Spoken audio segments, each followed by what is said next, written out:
रेती माफियांनी माहिती दिल्याच्या संशयावरून नागरिकाला बेदम मारहाण, शेगाव पोलिसांकडून तपास सुरू।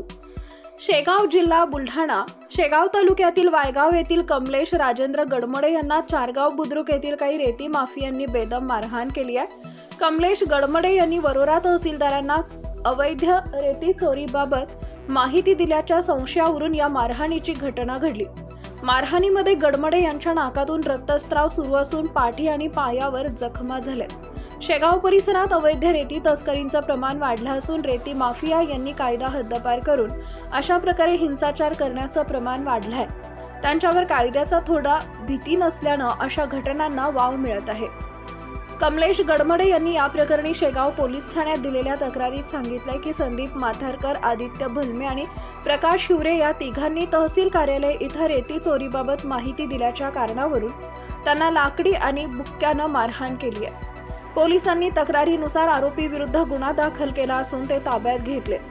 शेगाव पोलिसांनी जखमी व्यक्तीची वैद्यकीय तपासणी केली आहे आणि तपास शेगाव ठाणेदार योगेंद्रसिंह यादव यांच्या मार्गदर्शनाखाली सुरू आहे। Bureau report Ashish Kotkar, times of Maharashtra TV news, Warora, Bhadravati. Kamlesh Rajendra Garmade आहे, मुक्काम वायगाव भोयर येथील रहिवासी आहे।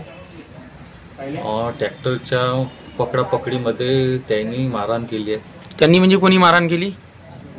चारगाववाल्यांनी। नाव प्रकाश हिवरे, संदीप मातनकर बुजगावन, आदित्य भलमे हे आहे चारगावचे। का बरं केली मारहाण?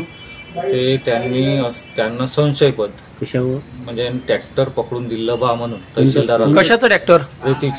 रेतीच्या ट्रॅक्टर। रेती कोणती? रेती पांढरीवाली। अवैध का? अवैध। रेती तस्करांकडून मारहाण झालेली आहे। हा, रेती तस्कराकडून मारहाण कशासाठी झाली आहे? का तुने रिपोर्ट केली आहे बा तहसीलदाराला, पत्ता दिला, आमचं लोकेशन दिलं बा म्हणून। कधी मारहाण झाली? ती झाली आहे 2 ते 2:30 वाजता आज। हो। कुठल्या ठिकाणी? चारगाव, मोठा चारगावला, जुन्या वस्तीमध्ये। किती होते एकूण? किती लोक होते? एकूण समजा 12-13 लोक होते। अच्छा, किती जणांनी मारहाण केली तुम्हाला? 3 जणांनी। तिघांनी मारहाण केली।